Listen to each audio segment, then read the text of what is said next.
Christian cameraman? Why did he flee? No idea. That's not my problem, is it? What do you mean it's not your problem? If you want to get a Can you Christian... guarantee that nothing can be snipped out of these videos? Look, ask those cameramen whatever you want to request of them. Go on. And that request isn't necessarily going to be... No. If you have issues of cameramen doing something, go and ask them. Do you go and ask them? They're here, waiting for you to... Could you, to them, because they're most likely not going to... Why am I going to ask cameramen? They're just the ones recording speakers cone. Yes, right. Recording speakers cone. Right. So, you are still not sure about the discussion should be proceeding upon ignorance. Questions, and you're just going around here, there, ignorance, knowledge. Why can't we just have a discussion and we see where it goes? Why is it not as easy as that? Does the Quran say that if the Quran had been from any other than God, surely they would find... Ayah 82, that's exactly what it says. What does it say? It says, do not reflect in the Quran that it be from anyone other than Allah, there is certainly found in it many inconsistencies. I accept that, that's what Muslims believe. Right. So, are there any inconsistencies within the Quran? According to who? According to Muslims, no. According to you? How do you define inconsistency? And how does the Surah define inconsistency? Yeah, sure. And ikhtilafan here in the Quran. Is that what it is now? The Quran is not in English, do you agree? I agree, but there's linguists who translate it into English. But I trust the linguist translation. Which translation do you trust? Do you trust Palmer's translation or Arbery's? Either. Either? Are you sure? What if I find that between them there's a contradiction in what they say? Are they both Qurans? Translations. Translations of the Quran. Yeah. And they both say two different things. Sometimes they do. Same message. Sometimes they do. Same message. No, sometimes they do. Separate messages. Two Qurans, different messages. Translations are only approximations of the meaning of the Quran as much as they're able to express in the languages they're translating, and it demonstrates also the ability they have in translating the language they're translating from, Arabic. Right. Not all translators have of the same capacity and capability. Meaning that, okay, so the translators I trust are the ones that have had a certified degree in linguistics. Very good. Very good. Very good. So which one is that? What do you mean which one is that? Which translation is that? Any translation which has a debatably good level of linguistical ability, that understands Arabic very well, that understands the other language very well, and that is able to translate between the two. So the translation by Muhammad Sarwar. Right. And what has he done? Who is he? Is he a doctor? I'm asking you. Right. Do you know whether he is fulfilling the criteria that you have? I don't know who he is. Two, I don't know where he studied. And three, could you tell me a little bit about him? Fair enough. That's what I'm trying to get at. Very good. So which translations have you looked at and you consider them to be acceptable? So I went on to sunnah.com, which is an Islamic website where I got this hadith, remember, we're talking about the Quran translation, right? And from the Quran, I went to Islamic source. So which translations of the Quran do you think is acceptable? Do you know what I think is acceptable? I don't care what's acceptable to me, what's acceptable to you. I'm not a Muslim. I don't go by the Quran, I go by my own. So any translation of the Quran is acceptable to you? What do you mean to me? I'm not a Muslim. So what you have here, is that a translation of the Arabic? That's a translation of the Arabic. Right. Is that acceptable to you? It is acceptable to me. Why? Yes, it isn't acceptable. No, why is it acceptable to you? Why is it acceptable to me? It's acceptable to me because I went round to separate different Muslims, asked them to look this up on their devices to see if it matches exactly what they say on their own Quran, and they say yes. I want to understand, you have a translation in your hand. I have a translation of the Quran. And you consider it to be acceptable. And I consider it to be Is this translator someone who has a degree in the language? Well, I trust Tafsir Ibn Abbas. I trust Ibn Abbas to get the tafsir of the surah, yes. That's what I'm asking you. Then what are you asking me? I'm asking you, yes, the translation that you are using, yes, by who is it first of all? By who is it first of all? No idea. No idea. Okay, fair enough. But which is why I ask every single Muslim, listen. Sorry, which is why I ask every single Muslim to check this up on their Quran and their devices to see if it matches up. Right. And they will say themselves, very good. They accept it. Remember what you said? Yes. Any translation has to be done by a linguist. Yes, a linguist. And now you have a translation which is... translation. which is laminated, Yes. and you have no idea who translation is done by. What do you mean I don't know who it's done by? Would you like me to search up who it's done by? No, the translation that you have here, I laminated, have here, yes. I ask you again, who is it by? Would you like me to search up who it's by? No. I've got the source on here. You've already laminated it. I've laminated it, yes. Yeah, who is it by? And if you ask me this question, I can go on here and Go ahead, tell you. go ahead, yeah.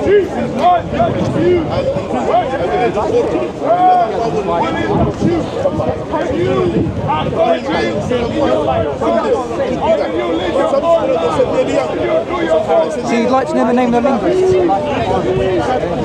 Because I want to use the one that is acceptable to you, not only to me.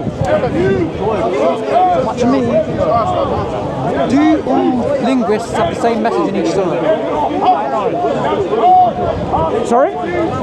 Does every single linguist in each surah have the exact, put down the exact same message as all the other Qurans? In the exact same I don't understand your So question. this is from Dr. Mustafa Qatar. Dr. Mustafa Qatar, okay? Is that from the clear Quran? This is from the Quran, yes. Yeah, it's a very good translation. Very good translation. Right, so now, tell me, The Quran is also in Arabic. If you, that's fine. So now tell me,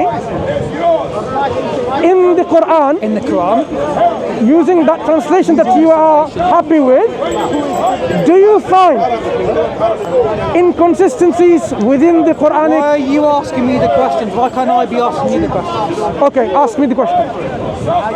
Okay. So, in Surah 6:14, Let me get this out. would you like me to read it out for you? No, you don't have to.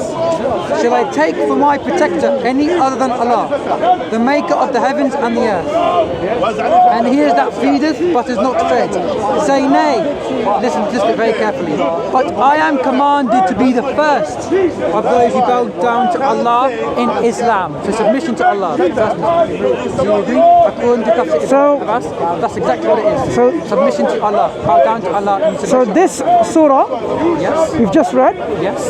does it contradict with anything else within the Quran? In the Quran, no. Right. That is not So, explained. so the Quran claims that if people reflected on the Quran deeply, with care, they would find that it doesn't have any contradictions or discrepancies. Disputing that the Quran has contradictions. Right. So let's talk about something else then. What would you like to discuss? So I've got my questions here, and I would like to compare it. So since this subject is not about contradictions of the Quran, which you agree the Quran is free from contradictions, I never admitted that it's free from contradictions. I've just not yet found a contradiction. Fair enough. If I was to go on No, Dr. David Wood's that's fine. 17 apologetics, I'm sure he would have gladly found a contradiction. but you haven't found any.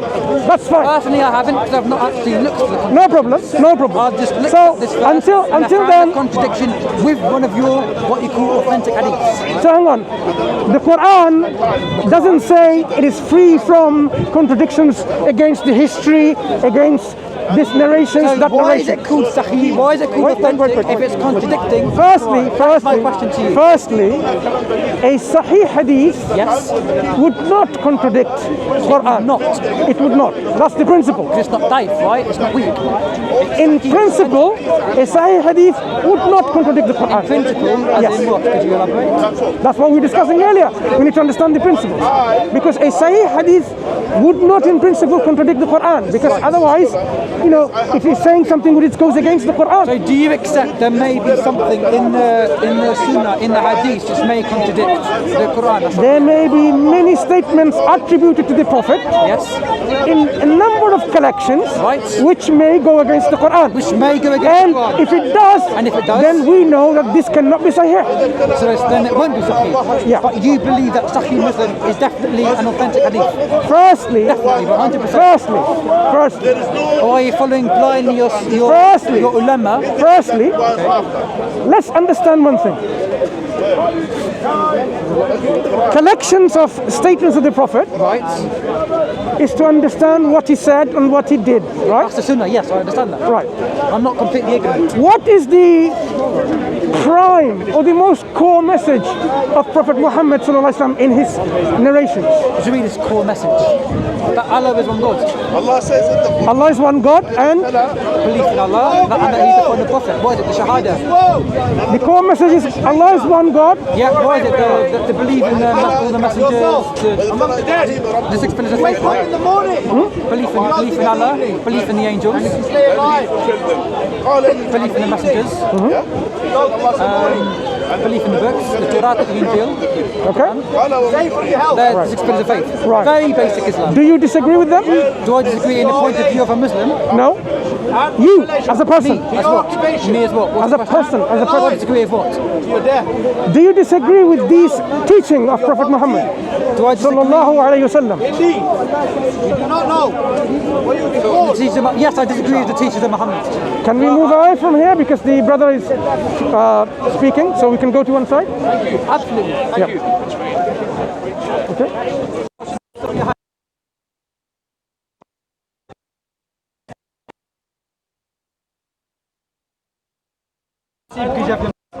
That's no problem. Because we don't usually go by telling our names, right? Well, personally, I don't. Yeah, that's fine. You may not, Look. but personally, I don't. I didn't say you're obliged to tell your name. I only asked if you don't want to give your name, no problem. Yeah, no, Either way. I disagree with that. I just asked what your name was, and you said it was Hashim.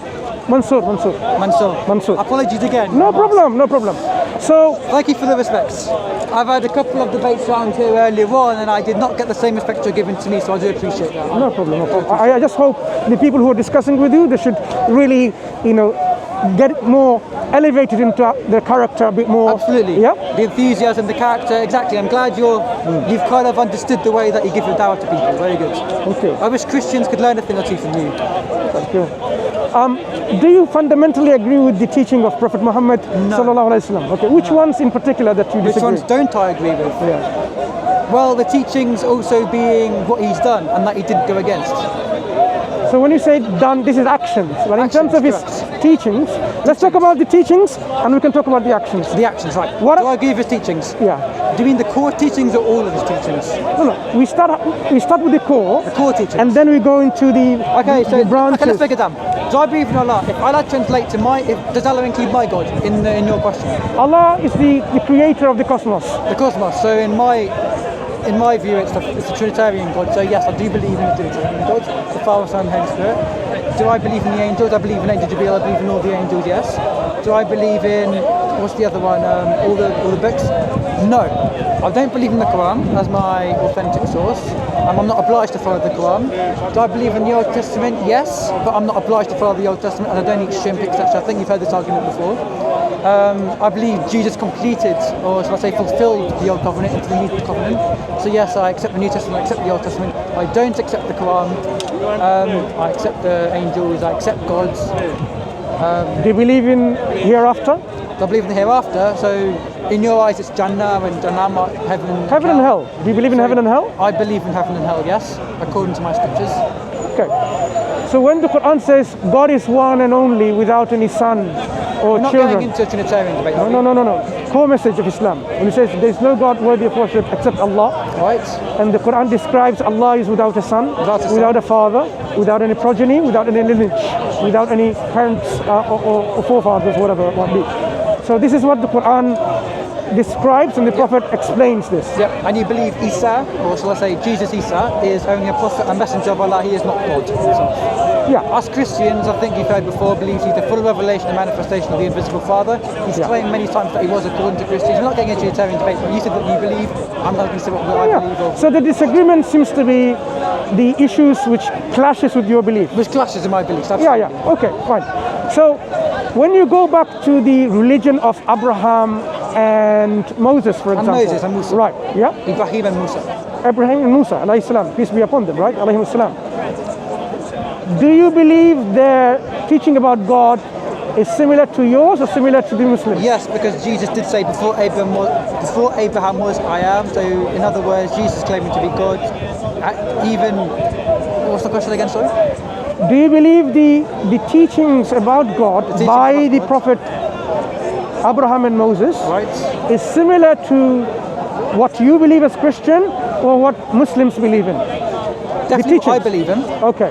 So did you find a teaching within the teachings of Moses and Abraham where he describes God to be a Trinitarian God?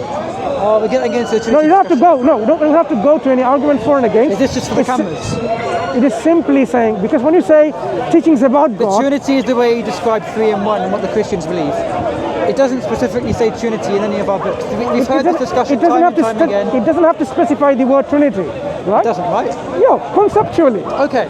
So, do you find Abraham and Moses, upon them be peace? Okay, so neither of them talk about the coming of Muhammad? No, about God. Start with the concept of God. What are their understandings and teaching of God that they told their people to follow? That God is one. That's what Muslims say, God is one. So I want to know, I want to know, does it agree with more with your understanding of God or the Muslim understanding of God? So what you're trying to do is say that, because you believe in Abraham and Moses, and we believe in Abraham and Moses, I'm going to try and make this claim that Abraham and Moses is closer to me. In other words, what you believe in what is wrong and what I believe is wrong. Is that what you're trying to prove? What we need to understand is, look, the prophets before Jesus Christ and Prophet Muhammad sallallahu alaihi wasallam, they existed before them, right? In terms of when they came to the people. Yes. Moses and Abraham, those prophets. Correct. And they were commissioned by God to tell people who God is. Absolutely. And they were one of the great and mighty prophets of God. Yes. Right. We're just trying to understand from your perspective and the Islamic perspective, what were their teachings about God? About God. They didn't talk about the Shahada. No, what were the teachings about God? The teachings about God. Yes. You said they believed and told people about one God. Yes. Right. And Christians believe there's one God. Sure. But the oneness of God in Christianity and God. Why are we always getting into Trinitarian debate? No. Am I ever going to be able to ask you these questions like you interrupted me over there? Remember. Or are we going to go around the same things, the same hadith, the hadith, as you do with everyone else? The hadith of the Prophet, or the statement of the Prophet, centralizes. Which hadith? No. I'm going to the core hadith. Core. Including? The core hadiths of the Prophet. I'm about to tell you. The core hadiths are the ones which are fundamentals to one to accept to become a Muslim. And Shias will disagree. Shias will agree with you, but they take different hadiths as their core. I don't have any Shia here to agree or disagree with them, so there's no point bringing Shia in here. It's unfair to bring Shia in when we don't have any Shia person to defend their views. Okay, but you're both being Muslim. You're saying as a Muslim you believe the core principles, but you believe in different core things, teachings, one must believe to even call themselves, label themselves as a Muslim. Yes. Right. So this teaching, I am saying, doesn't contradict, cannot and should not and would not contradict the Quran. Right. Now, is this teaching in any way different from the teaching that God is one and only, worthy of worship? Yes. Yep. And none else is worthy of worship. Oh, that will be shirk, right, in your religion? Shirk is associating a partner with God. Yeah, so more than one. It's not more than one. You can associate. You can associate a tree with God and say, "I worship the tree as well." You make the tree as a partner to God. Right. But it doesn't make that tree to be God, right? Right. And it's not God's son or daughter. Right. So it's an association. But Jesus said, "Honor me as you honor the Father." In other words, he's putting himself on the same level as God. So, because he is God. So the idea of God and the concept of God, according to Abraham and Moses, let's understand a bit more about them. Right. So go ahead. So you mentioned about one God. I did. And what else do they talk about this one God? What else to talk about this one God? Who? Abraham and Moses? Yeah. You tell me. I mean, I can tell you that they don't say that God is in any way another God before him, another God after him. Right. And the Bible clears this. Just could you explain your religion? I'm not going to explain my religion along with what you're saying is the standard. We believe Jesus is the Alpha and the Omega, the beginning and the last. In other words, none after him and none before him. Okay. So is there someone along with Jesus? No. So Jesus is the only God? What do you mean the only God? If you have Jesus, the Alpha and the Omega, remember... Oh, is this going to be a Trinitarian debate? No. Just to know how to... No, every time we want to understand the concept of God, you're just trying to somehow stop from going into Trinitarian I'm debate. not stopping anything. Right. I'm just asking. We don't want to go into Trinitarian debate if you don't want to. You don't want to? Right. I'm not saying I don't want to, I'm just asking right. if you... So I'm simply saying the concept of God. Right. If God is one, yes, you can call him his 3 in 1, 5 in 2, and 20 in million, whatever, right? Right. According to what God has said to his prophets. Yes. So according to what God has revealed to his prophet Moses and Abraham, did he reveal that he is one person or more than one person? They don't specifically have to say something in order for it to be true later on. Of course, God has conveyed the message about his oneness, because it's quite clear. When, like for example, in Isaiah, which is why I then got to look at prophecies in Isaiah, it says like this: before me there was no God form. Yes. After me there will be no God form. Yes. I alone am God, and there is none else. None else. Right. This is a God that is described about being how many? One. Yes. Right. One God. If someone says, I alone am God and there's none else, who is this I within the understanding that you have? Who is this I? Yeah.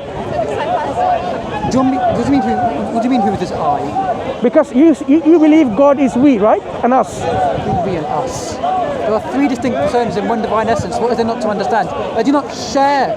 They don't, it's not like 25% God here, 25% God here, or any other fraction. It's 100% God, 100% God, 100% God. They're all God, 3 in 1. Not 3 gods, there's 1 God. So if one of them said, I alone am God and there's none else. One of them. You can have 3, let me bring in an analogy. Yeah, go ahead. You're one human being. You're made up with a body, soul and spirit. You're still one human.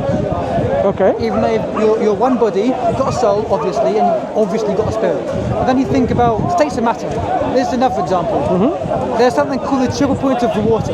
So in the triple point of water, there can be a solid, a liquid, and a gas at one time.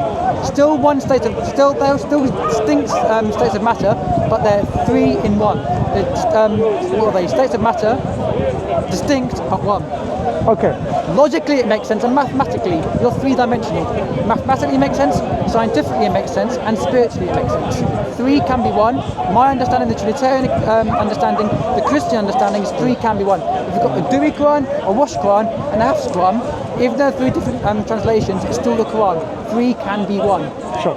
So when you have the Father saying, suppose the Father said, I alone am God and there is none else. Yes. Before me there was no one form, no God form. After me there's no God form. Yes. I alone am God and there is none else. Are we getting in another Trinitarian debate? We hear this all the time. It's the same argument. So Yahya makes the argument. How do you understand? Al-Dawa makes the argument. Ahmadiyya makes the argument. How do you understand this? Refuted many times. How do you understand this statement in Isaiah? In Isaiah? Yeah. When he says, I alone am God and there is none else. Who is this I? Who is this I?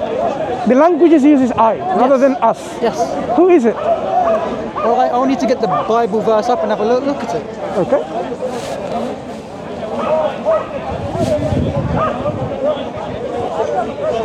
I've come here with my questions and I've still not had any of my questions answered. We've gone straight to the Bible. As usual with the Dawah team in this park.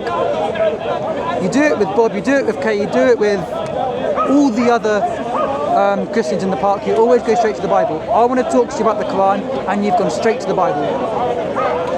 Why can't we ever have a decent conversation about the Quran in this park? Why have you always got to drift off about the Bible? Okay, there's lots of different verses, so we need to go back to the Quran, right? Back to the Quran. Okay, this is not the one I was saying, but in Isaiah there's another verse like this. I am the Lord and there's no other. Okay, so L-O-R-D, capital Lord, that means Yahweh. No, apart from me, there is no God. Me. Who is this me? Who is this me? Now, how do you understand this me? When he says, so apart from me, there is no God. Okay, you can use which one you want to know. There is no other apart from me. English Standard Version. Besides me, they have not acknowledged me. English Standard Version. Besides me, there is no God. New American. Besides me, there is no God. New King James, there is no God besides me. Right. King James, there is none else. There is no God all translations say the exact same thing. So who is this me? Which means there's only one Bible. So who is this me? Refuted that argument. Who is this me? Who's this me? When God is saying, no, God is the Father and the Son and the Holy Spirit in your understanding. That's God. No. When he says me, who is speaking here? God. God the who? What do you mean God the who? There's only one God. We've established that I believe in one God, you believe in one God. You've asked me, who is this me? And I say it's God. Clarify me one thing. If I believe in one God, and I'm saying it's God, then it's one. Can you clarify just one simple thing for me? Does the Father speak? Does the Son speak? Does the Holy Spirit speak? And does the Trinitarian debate again? Please. Why are we always going to the Trinitarian debate? Please. Why can't I answer my question? Okay, last question and we'll go to the Quran. So the question is simple. Right. Who is speaking? God. Wait. Now I'm giving you something that you can tell me whether you agree with this or disagree with this. Either the Father is speaking, the Son is speaking, the Holy Spirit is speaking, or together as a Trinity they're speaking. Who's speaking? God is speaking. So when you say God, I believe in one God. No, God is speaking. Listen, whenever God speaks, God is either the Father, the Son, and the Holy Spirit. Jesus is the full revelation, the full manifestation of God. Whatever Jesus says, the Father is saying. Whenever He is God. God is saying it. Please, brother, please, thank you. Whenever God speaks, either the Trinity itself speaks. Yes, Jesus is saying it, but he's just going to go off on this Trinity debate. I'm saying, this is why I then brought in this argument. No.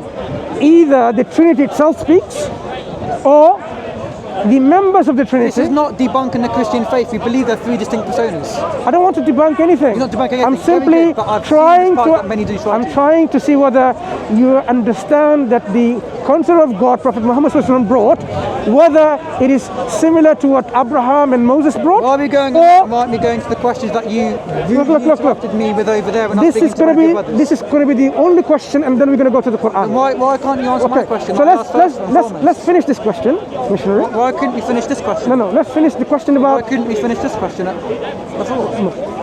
As I said, you have loads of things to discuss, right? One thing to discuss. Okay, go ahead, and then we'll come back to that then, right? We come back to that? Yeah. Okay, so, as we established first and foremost, in Surah 6:14, it says, say, shall I take for my protector any other than Allah, the maker of the heavens and the earth, and he is feedeth, but is not fed? Say, nay. But I am commanded to be the first of those who bow to Allah in Islam, submission to Allah, Muslim. And be not thou of the company of those who join God with Allah, polytheism. Now, Tafsir Ibn Abbas clearly makes it clear through the context the person who's speaking is Muhammad, and he's talking about being commanded by Allah that he was the first Muslim, and not to be of the polytheists. He was saying this to the Ummah, the community at Mecca at the time, right? And it does say among those who are among the Ummah, the community at the time. Now we look at Sahih Muslim 2659. Do you accept this as an authentic hadith? It says, the mother of every person gives him birth according to his true nature. It is subsequently his parents who make him a Jew or a Christian, two different religions, two different faiths, two different gods according to you. And had his parents been Muslim, he would have also remained a Muslim, meaning before they went off to Christianity or Islam, they were Muslims. Now the question to you is, Muhammad claimed to be the first Muslim in Mecca at the time in the Quran, but the hadith is saying everyone is born a Muslim at all times, meaning that Muhammad cannot have been the first Muslim in Mecca if there were Muslims or submission to Allah before him. So my question to you is, do we trust the Quran or what you see as being an authentic hadith? Okay. So the hadith that you read from here, what is it trying to say? What is it trying to say? I need to understand. I need to understand what you understand from it. What is it trying to say? Explain the context. I explain the context to you. He's talking about fitra. Fitra. Okay. Everyone's born a Muslim according to you. Does it say according to everyone born a Muslim, or that everyone born believe that everyone's born a Muslim? No. You don't believe everyone's born a Muslim? I haven't answered anything. I'm simply saying. That's my question. Don't you believe everyone's born a Muslim? For me to answer, yes, is what you're quoting here. I need to understand what you're saying. Does this hadith say everyone is born in a fitra, or does it say everyone is born as a Muslim? It says that his parents been Muslim, he would also remained a Muslim. So, how is everyone born in the fitra or in the Islamic disposition? What do you mean? Islamic disposition. What is the fitra according to the hadith? According to the hadith, the fitra is everyone being born a Muslim. No. What is pure? What is the fitra? The fitra. Yeah. What do you mean? Precisely. What is the fitra? What do you mean? What is the fitra? What do do you mean, what is the fitra? You asked me the question. So you don't know? I can tell you. Yeah, go ahead. Fitra is the natural innate disposition to worship one God and accept one God. Yeah. Okay? That's the innate natural disposition. Fair enough. That's the fitra. Everyone is born with that. Everyone's born with submitting to Allah. Everyone is born with that natural innate disposition. So they're born a Muslim. It says here, what is it? It is subsequently his parents who make him a Jew or a Christian. Had his parents been a Muslim, he'd also remained a Muslim. Okay. I need to read the Arabic of this to see how this is translated, because I know. Get it up on your phone? I can tell you the verse. No, why don't you bring it up on your phone? On my phone? Yeah. Sunnah.com.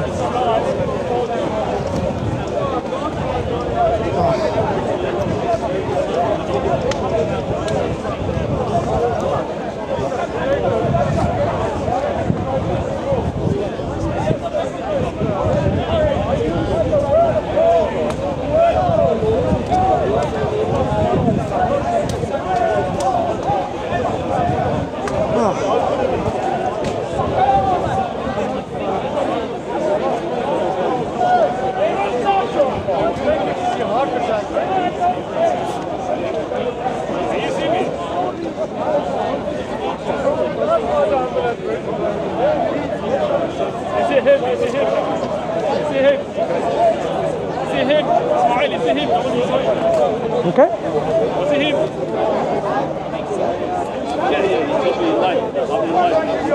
And where's the hadith? This is the. Oh, sorry. Okay, let's read it. Would you like to read out in Arabic?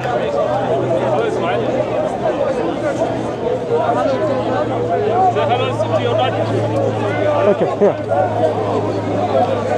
حدثنا قتيبة بن سعيد حدثنا عبد العزيز يعني الدراوردي عن العلاء عن أبيه عن أبي هريرة أن رسول الله صلى الله عليه وسلم قال: كل إنسان تلده أمه على الفطرة وأبواه بعد يهودانه وينصرانه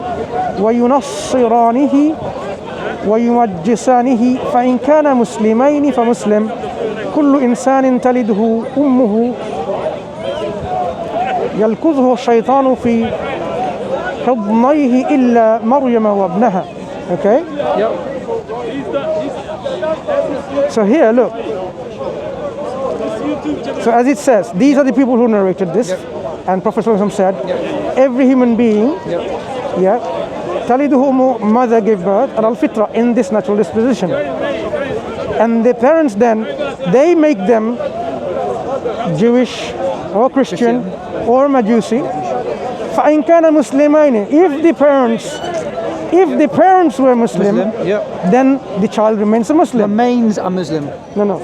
Because the parents are identifying the child to be a Muslim. That they call them my son or my daughter. There's a definition of Muslim. Listen. And the definition of Muslim is submission to Allah.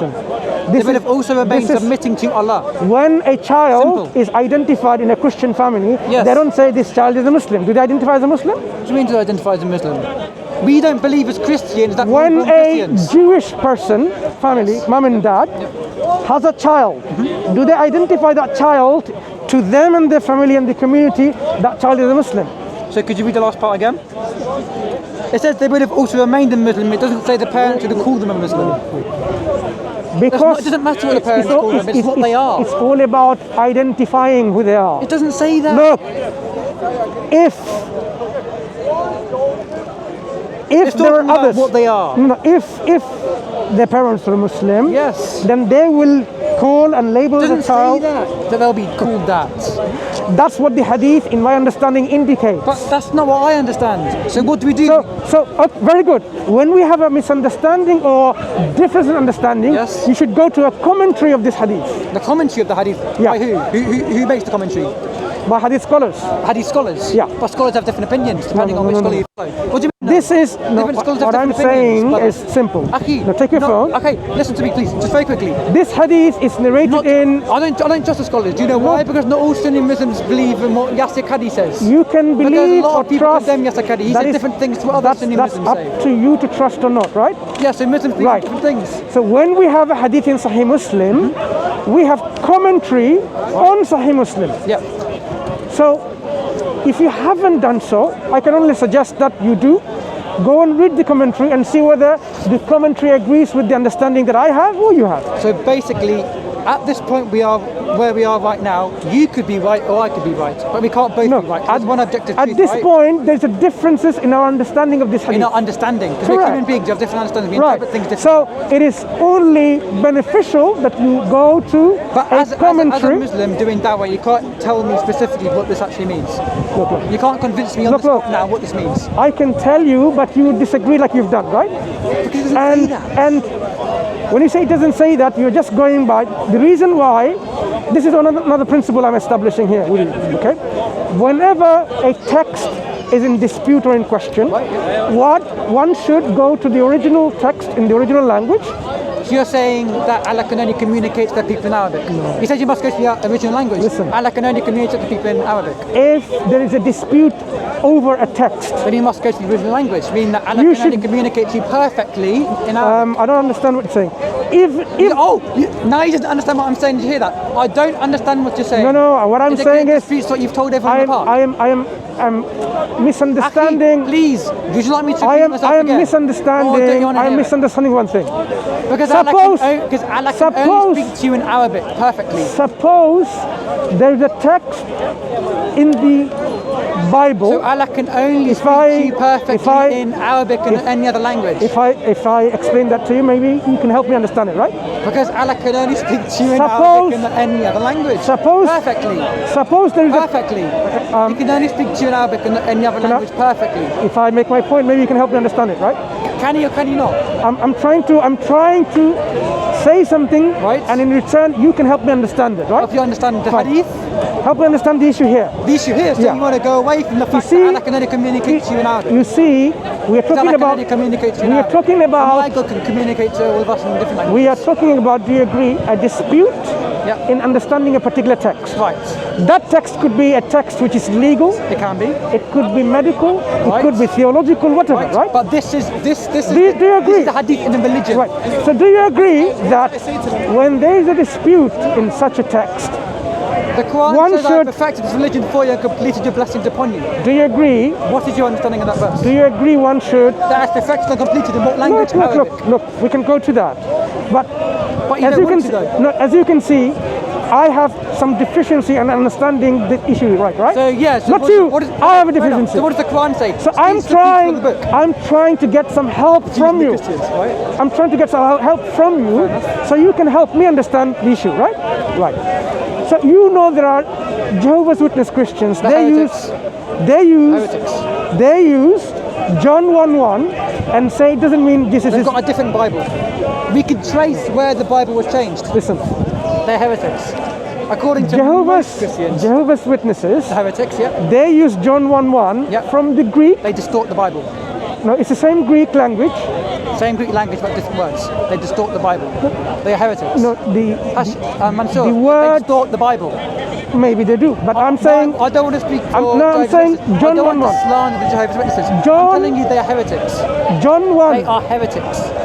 They changed the writings. They changed the writings. You can trace where they were changed. If you want to consider them to be heretics, you're entitled to it. Yes. But I'm simply saying. They changed the words. What else can we say? Have they if you change the word of God? They are heretics. Have they changed the Greek text of John 1:1? Or do they use the same Greek text that you use? I don't know. I'm not a Jehovah's Witness. Right. I just know as far as I know, they use the same Greek text. Do they? Yes. So now you realize the point that I'm trying to understand, right? Remember, I'm trying to understand, not you. Yeah. Greek, same text, is understood differently by Trinitarians and the Jehovah's Witnesses. But we don't need to go to another language in order to understand it. No, like Muslims do, because you're. What I am saying, would you agree? Arabization. Would you agree that? Would you agree? Arabic name. Listen. Would you agree? When there is a dispute in understanding a text, firstly, we have to go to the original. Right. You have no problem with that. According to you, because your God can only communicate to you in Arabic. Okay. Do you know there's one Bible translation in which Jesus says, I am the living God? Which translation was this? There's one translation. Can you tell me the translation? I can't remember. I can bring it up. Remember. No. I've just recently read, okay? That's interesting. It's new knowledge for me. Right. It says that. Which translation? It's not something that is common. It's not a common translation. It's controversial subject. Can you please Look. I'm a Christian. I would like to know. I am saying... Is it because you don't know? Can you please tell me the translation? I can bring this up. Made the claim. Please give me the Listen, translation. I can... Give me the translation. Okay. Thank you. Because it's new knowledge to me. I'd rather know what more I'm about trying to say is this particular translation doesn't go with other translations where Jesus doesn't say I'm the living God. So I'm saying when a translation says Jesus says I'm the living God. You know when it was written and what has been changed.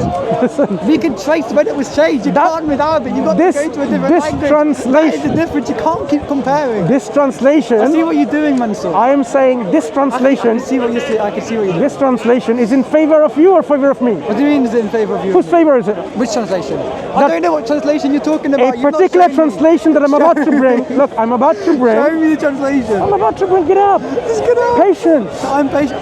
Is this I have sabr, don't worry. Is this translation in favor of you or favor of me? I don't know. I've not heard the translation. What did I say the translation says? I want to know. I can't take your word for it. Unless you can show me, I can't believe it. Okay, you know what? Let's find it, okay? Let's find it. Well done, brother. You're getting somewhere. I am the living God. Right? Tell me the translation. This is what Jesus says.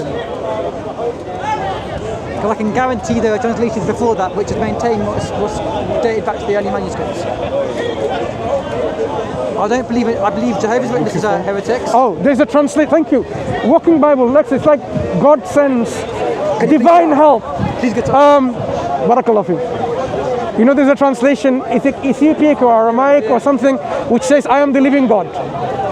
There's a translation they use in a verse that you use that he says, I am the living God. Jesus is saying, I am the living God. In that particular translation. Yeah, Matthew. Okay, he's going to find this verse. It's Aramaic. It's an Aramaic one, correct. It's an Aramaic translation. Aramaic one? Aramaic. The translated. Do you know what language the Bible was written in? Which part of the Bible? What are you talking about? Matthew. Are you talking about Matthew? It's I don't know what one you're talking about, which is why I'm asking you to bring it up. this one. So it's Matthew 14:27 in the Aramaic Bible. Right. Okay. They've translated to say, Jesus is saying, I am the living God. So this is the reference. Matthew 14:27 in the Aramaic translation to English. The Aramaic translation? Yeah. They're translating from the Aramaic to English. Or they're translating in Aramaic. It wasn't written in Aramaic. It's not an accurate translation. We know it's not. So the point I was trying to make is... The Bible is not written in Aramaic, that's just what Jesus spoke. So the point I was trying to make is when there is a translation and it says something and there's a dispute. Did Jesus say I'm the living God or not? We should go to... You're putting the standard of the Hadith to the Bible. That is not what we... Text. Any text in dispute... What do you mean, any text? Any text, like the Hadith, or the Quran or the Bible, we should go to the original language, right? It's written in. The original language is not Aramaic. Whatever that language is. But you're talking about an Aramaic translation. The original language is not Aramaic, and I'm not a Jehovah's Witness. So they should go to the original language that it's written in. That's why I consider them as heretics, because what they're saying is wrong. Right. So you agree then? We should go to... Christians. We should go... This is not a Jehovah's Witness translation, by the way. You said it was Jehovah's Witnesses before this. Not this one. Not this one. I was so you're talking about something different. I was saying John 1:1. John 1:1. Jehovah's Witnesses have a different understanding Heretics, than yours. Right, okay. So we in principle agree. Can you get John 1:1 up from the Jehovah's Witnesses Bible? I've not seen it. You can do that yourself. What do you mean I can do it myself? Can you show me now? You've made the claim, show me. Nazem, John 1:1 in the Jehovah's Witness translation. I'm not a Jehovah's Witness and it dates back the original Greek that they use. Do they use a different Greek? No, it's the same Greek. It's the same Greek. That's my point. So, not only that we have to go to the original language when there's a dispute, the point I'm alluding to from this example is even the same text may have differences of... Then why is it all the other Christians manage to get the words right other than the heretics? When there is a dispute, you have to now then go to commentaries to see the language. They didn't distort the language. The words. They did not in that verse. They're not in that verse. They did not. Because there's no So what's the definite difference? article, is it? So what are you trying to compare? It's the same thing, but the different understanding. The understanding's different. Yeah. So what's the point I was trying to make? That you helped me to understand. What? You've helped me to understand something. Thank you for that. So what was the the commentary? No, what was the point that I was trying to make, which you did help me to understand. What point? Yeah. What point did I say? You just helped me for that. Those are points. On that point about The fact that when, the there is, Bible's not written in Aramaic. when there's a dispute in a text, that we should go to not only the original, but also once we have the original, we have to understand the original from the scholarly works. Scholarly works. Right. But we're in agreement with our scholars. So then you go to the scholarly works. You have different hadiths, we have the same Bible. It's just that Then this you- heretic then- Bible is completely different to all of ours. Okay. So when Abraham believed in one God, When are we gonna get onto this? but we have come to a stalemate here because Do you want some hand job? I'm fine, thank you. When we are discussing this hadith This hadith?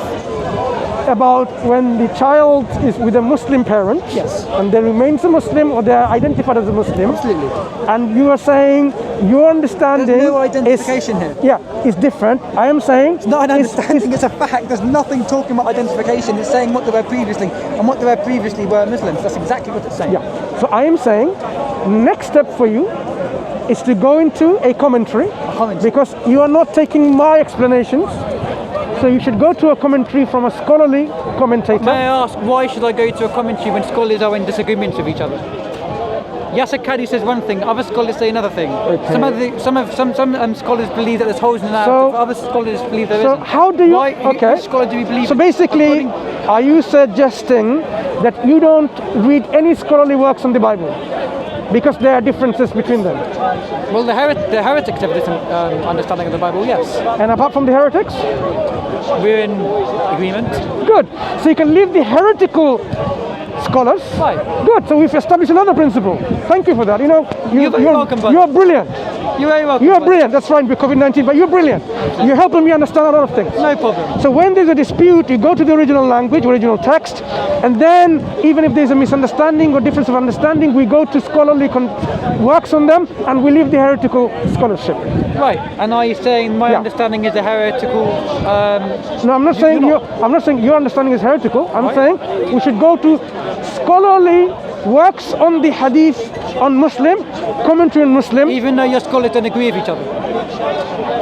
You just established that we can leave the heretical scholars. But how aside. do we do that? For Muslims. I know how we do it as Christians, but it's different. So if a scholar says, I believe Mirza Ghulam Ahmad Qadian is a prophet after Prophet Muhammad, you would know according to Islam this is a heretical. Just like Jehovah's According to your Yeah. We would say right. this is heretical. But if you have a scholar, like say the scholar's name is someone Ibn Hajar al-Asqalani, for example, and is he and if he's agreed upon by all Muslims and considered to be a scholar on this subject, all Muslims? Well, not all Muslims are going to believe in one. apart from the heretics, Again, it doesn't work like that. we can identify who the heretics are. Do you agree? Depending on which sect you're from. Can you identify in Christianity who the heretics are? Well, if one Bible, which is written hundreds Yeah. of years later as a translation, separate from all the other Bibles, are showing agreement with Yeah. the manuscripts, then yes. So you can identify. So you can identify who the heretics are. You can't keep putting the standard of the Bible to the Quran and the Hadith. No, I am Why? saying to understand who the heretics are, you can identify them. But it's different in Islam and Christianity. It may is be very different. different. It may be different, Yes. but still there are ways to identify them. The heretics Different ways from to the Orthodox identify one. them. Different ways to Fine. identify them. So we apply the methodology that identifies a scholar from heretics. So how do Muslims identify them? So when the Quran describes, The Hadith, I'm talking about the Hadith. when the Hadith describes something, and a heretical scholar says, I do not believe Prophet Muhammad as the last prophet of God, then you would know that Has this any is. scholar said that? I'm saying that to you. Well, If no it- scholar has ever said that, so we can't use that as an example. Do you know the Ahmadis and the Qadianis? So what, sorry? The people, the group of people, they are called Ahmadi. Oh, the Ahmadiyya. Ahmadiyya, yeah, very good. Don't they believe in that guy? I tell you, this man is quite knowledgeable. Don't they believe in that guy from the 20th century? Yes, The early 20th century, Yeah. you had this guy just created this sect in India. yes. Yeah, I think I know. So who this you're talking about. Ahmadiyya, Oh, the Sufis who go round and round and round all the time. no, they're not Ahmadiyya, they're different. So the Ahmadiyyas, they believe that Prophet Muhammad sallallahu alaihi wasallam is not the final prophet. They believe someone else after him. So according to the standards within the Hadith, the statements and teachings, we can say that criteria safely will demonstrate that this is a heretical scholar or a person. Absolutely. Fine. So, do you have any other questions on this? Because we've moved into a point where we have to go to the scholarly works on it. I've learned quite a lot from you. And Me too. I hope you've learned a lot Thank from you. me as well. Yes, me too. Thank you. Do you have anything else? I really need to speak to Bob right now. He needs to sign my DOV. That's it's fine. a pleasure to speak That's with fine. Okay, you take care. Oh, Okay, and we. COVID That's okay. handshake. And we have to speak again, right? Absolutely. You take care. Okay. Assalamu alaikum.